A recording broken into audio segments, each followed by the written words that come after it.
Hello and welcome to MahindraGuru.com's official YouTube channel, and you are watching a new session of IBPS Clerk Mains of the subject Reasoning Ability। जी हाँ, आज हम आपके साथ यहाँ जो session share कर रहे हैं IBPS Clerk Mains की सीरीज के तहत रीजनिंग एबिलिटी का सेशन हम स्टार्ट कर रहे हैं। Yes candidates, you will be getting all the benefit points from here, क्योंकि यहाँ हम आपके साथ डिस्कस करेंगे टॉपिक्स और यहाँ पे हम आपके साथ डिस्कस करेंगे वो सारे एक्सपेक्टेड क्वेश्चन जो आपके IBPS क्लर्क मेंस में आ सकते हैं। बिल्कुल आपका सजेशन, आपकी कंडीशंस, आपकी रिक्वायरमेंट्स एक आई थी कि आरबीआई के लिए भी और एनटीपीसीज के लिए भी, तो कुछ एक यहाँ पे हमारे कॉमन टॉपिक्स ऐसे होंगे इस सेशन में जिसको आप फायदा उठा सकते हैं आपके बाकी के एग्जामिनेशंस में भी।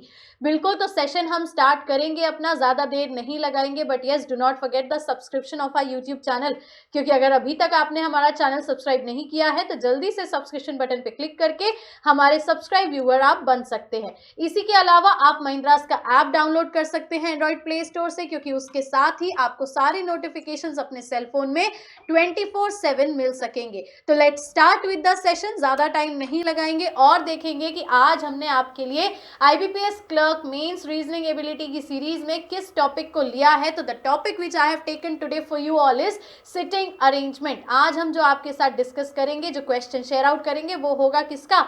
सिटिंग अरेंजमेंट का। जी हाँ, बैठक व्यवस्था के प्रश्न पे आज हम एक सोल्यूशन आपके सामने यहाँ रखेंगे, प्लस उसके साथ उसके पूछे गए बंच क्वेश्चंस भी।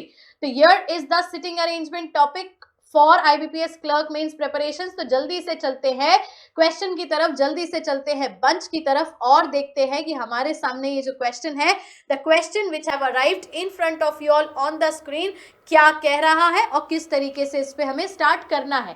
तो नाउ कैंडिडेट्स, एक बात यहाँ पे फोकस करने वाली ये होती है कि चाहे आपका राउंड टेबल अरेंजमेंट हो, जैसा कि हमने सीटिंग अरेंजमेंट का भी क्वेश्चन लिया भी है, तो उसमें आपको फोकस ये करना है पर्टिकुलर कि round table arrangement linear base, यहाँ पे लाइन के फॉर्मेशन में या तो फिर सेंटर टेबल पे सेंटर की ओर देखते हुए, आउटवर्ड देखते हुए, इस तरीके से कुछ मोड ऑफ इंस्ट्रक्शंस ध्यान रखने होते हैं और यही क्लासिफाई करता है एक सिटिंग अरेंजमेंट को पजल फॉर्मेट से। बट यस, जब वो एक्स्ट्रा कंडीशन इनहांस कर देता है, ऐड ऑन कर देता है, तो वो पजल डेफिनेटली बन ही जाता है।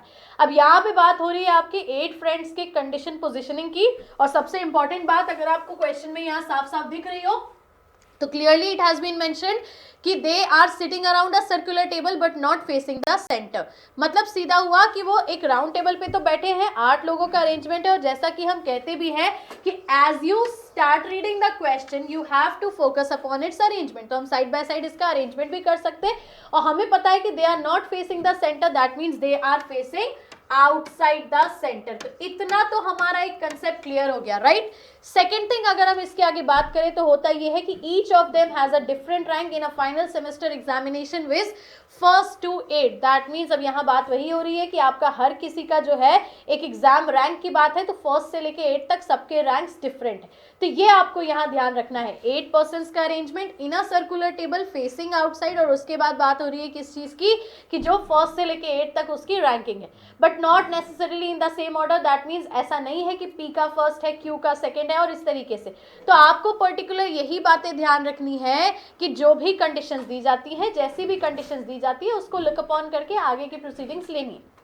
अब कंडीशंस पे बात करेंगे तो यस, द कंडीशन जैसे यहाँ दिख रहा है, तो one who got first rank sits on the immediate left of the one who got 8th rank. Now this first condition, one who got first rank sits on the immediate left of the one who got 8th rank, this can be the starting condition for us। बिल्कुल इस condition से हम start कर सकते हैं अपना arrangement करना, क्योंकि जब आप इससे अरेंजमेंट करना स्टार्ट करेंगे तो you are clearly getting a clue कि जो भी 8th रैंक वाला है कैरेक्टर है, या the person who is holding 8th rank या हु गॉट 8th रैंक, वो फर्स्ट रैंक वाला जो है उसके इमीडिएट लेफ्ट में है। अब यहाँ आउटवर्ड है तो yes, left would be counted at the right side.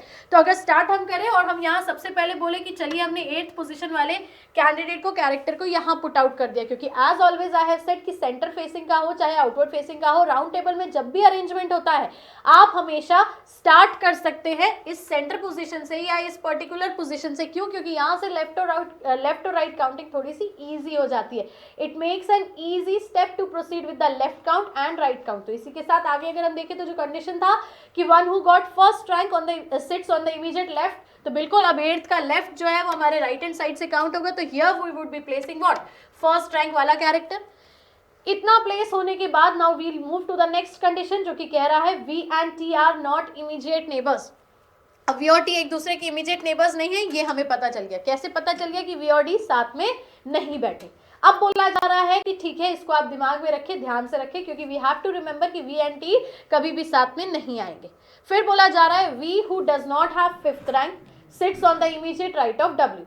अब V who does not have fifth rank, now remember candidates, V का पोजीशन कहीं भी होगा, उसका रैंक फिफ्थ नहीं होगा और वो जो है W के इमीडिएट राइट में है। दैट मीन्स अब हमें अगर कहीं इसी तरफ से बिठाना है तो हम राइट काउंट इस तरफ से प्लेस आउट कर सकते हैं। तो ये आपको ध्यान रखना है, V and T are not immediate neighbours और V का रैंक फिफ्थ नहीं है, ये भी आप ध्यान रखेंगे, राइट। इसके बाद आगे की कंडीशन हम देखें तो it is saying P is second to the right of the one whose rank is 7।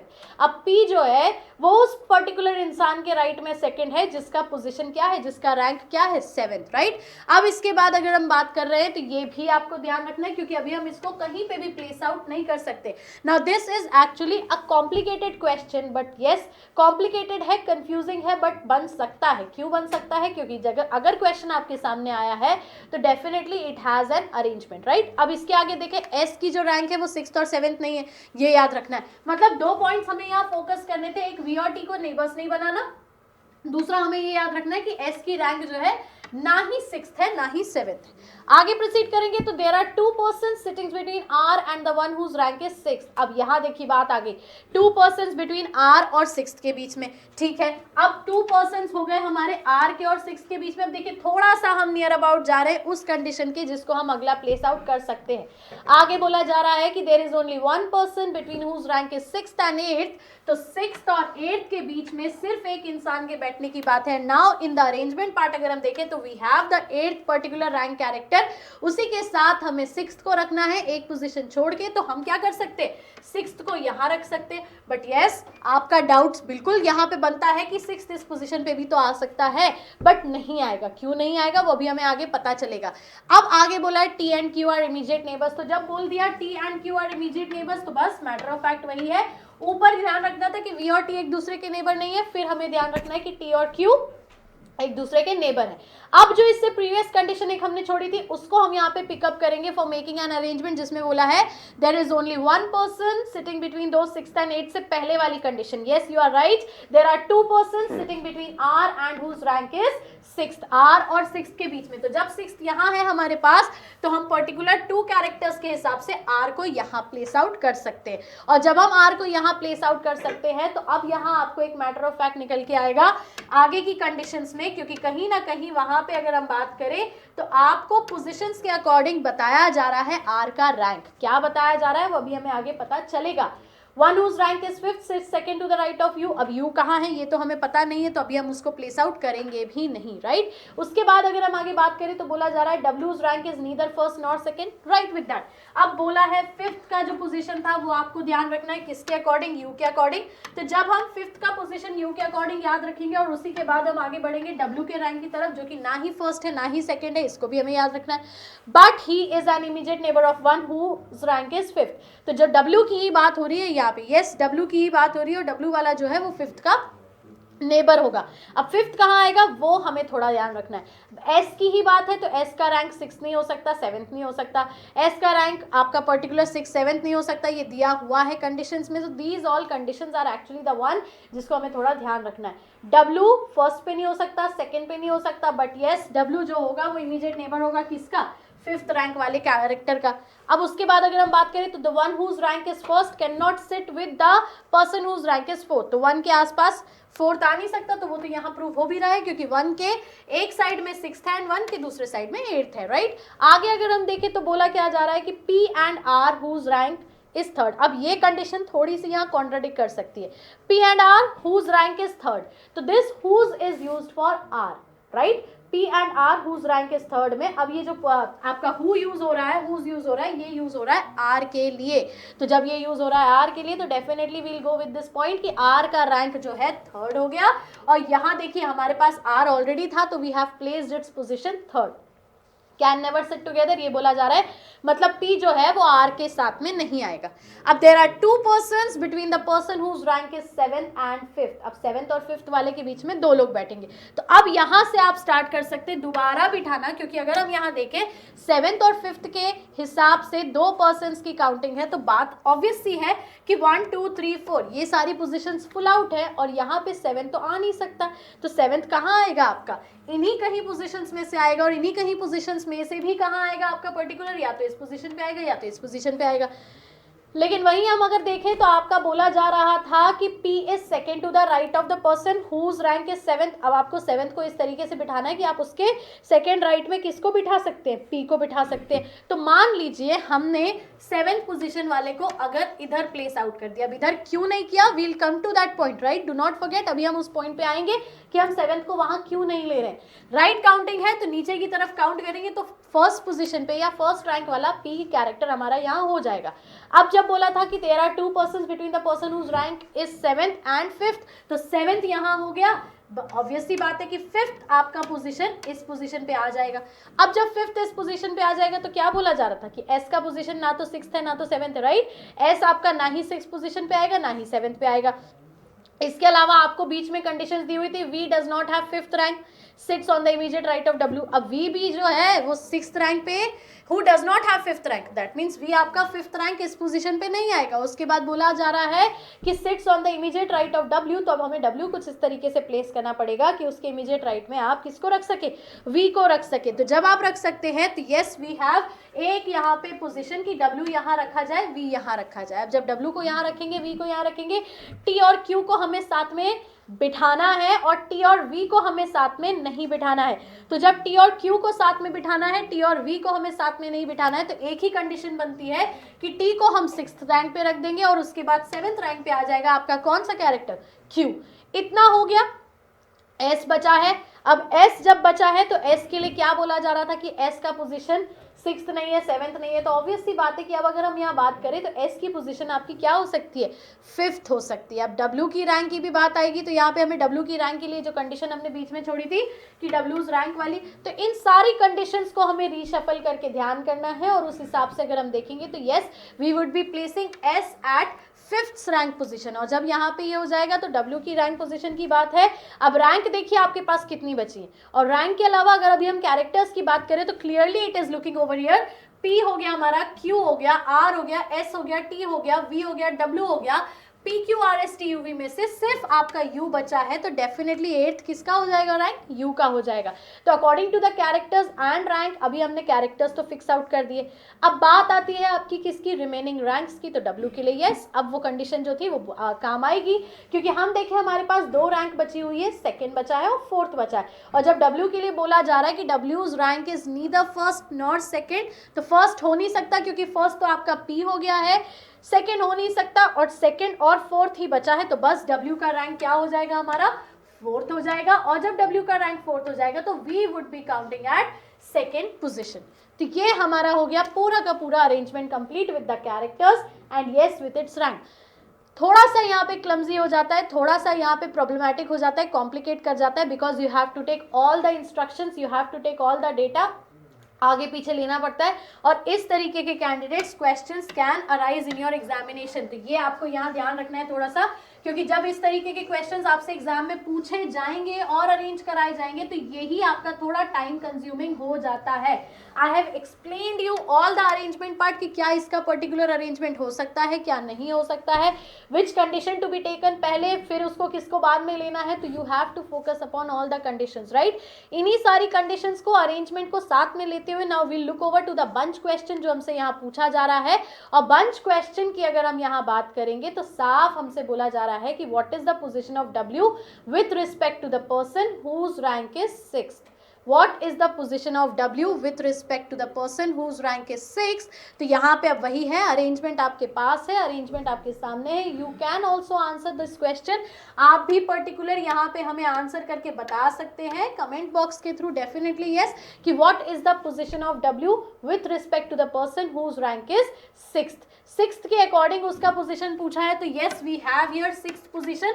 और इसके अकॉर्डिंग अगर हम बात करेंगे W की, तो W का पोजीशन आपको यस काउंट करना है 6th पोजीशन के अकॉर्डिंग कैरेक्टर का, तो बस मैटर ऑफ फैक्ट निकल के यही आता है कि 3rd to the right, immediate left, 4th to the left, 3rd to the left या फ्रॉम द राइट। तो अब पर्टिकुलर अगर हम आगे बात करें तो yes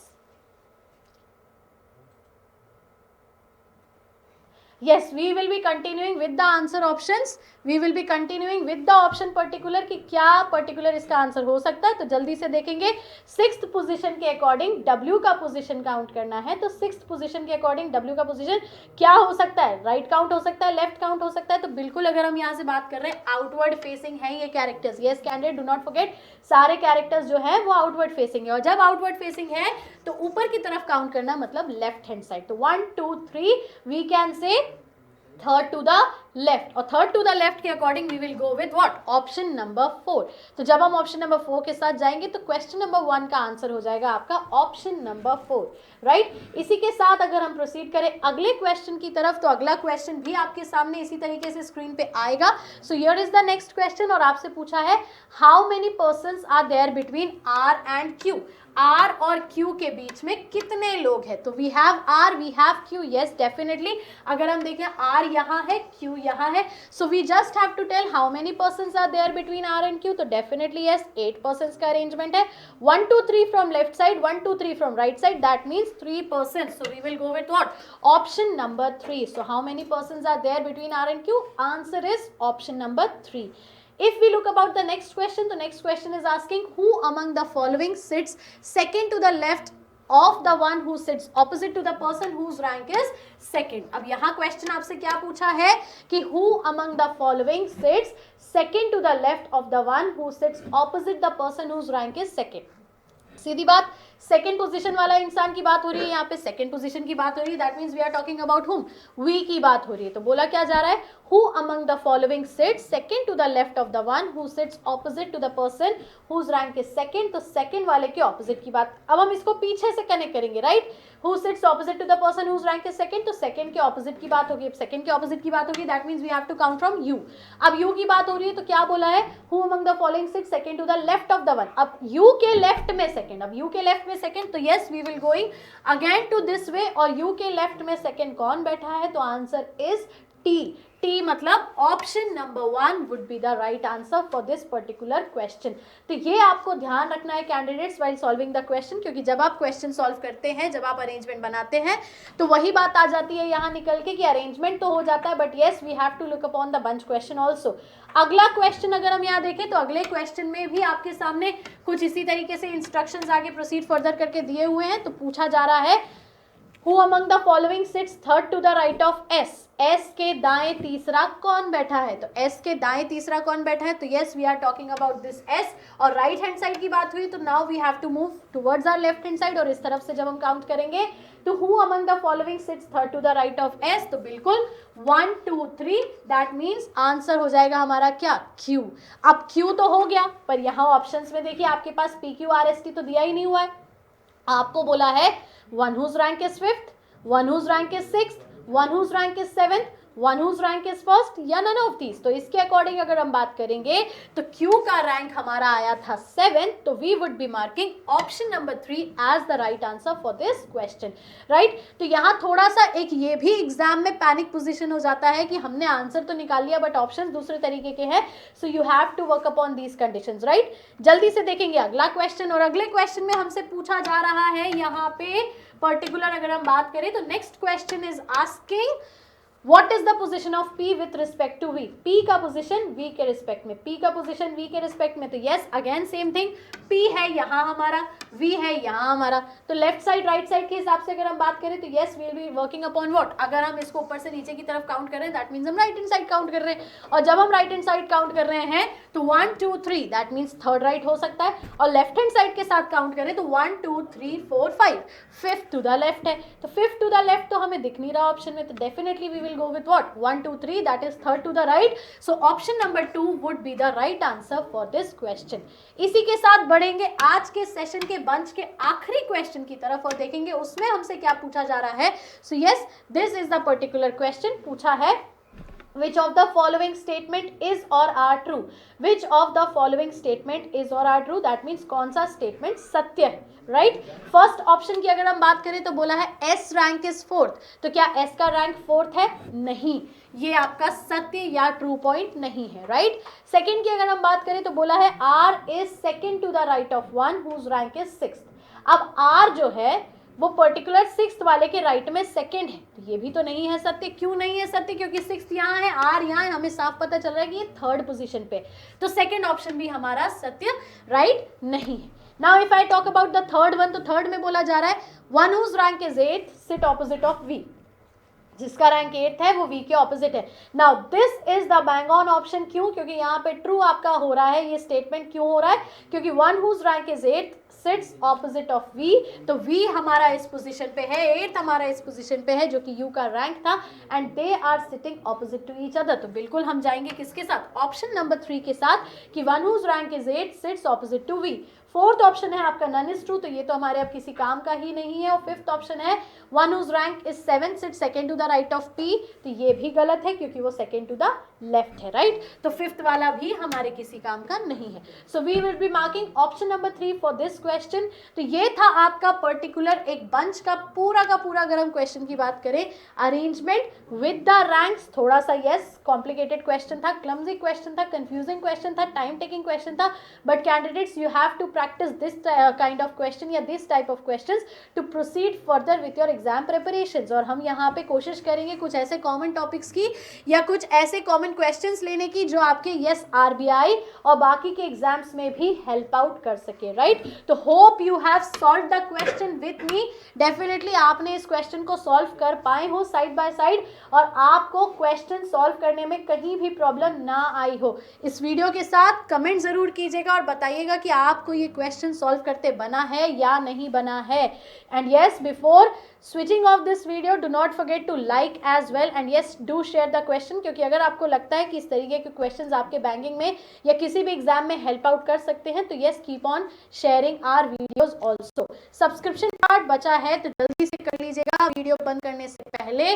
so this was all in IBPS mains clerk examination preparation in the session of reasoning with the sitting arrangement question. कल फिर मिलेंगे एक नए टॉपिक, नए क्वेश्चन, नए फॉर्मेट के साथ, which will definitely help you all in your examinations. So आज हम यही खत्म करते हैं, आपसे विदा लेते हैं इतना ही कहते हुए, और याद रखिएगा आपको सिलेक्ट होना है because your success is our success. Thank you so much.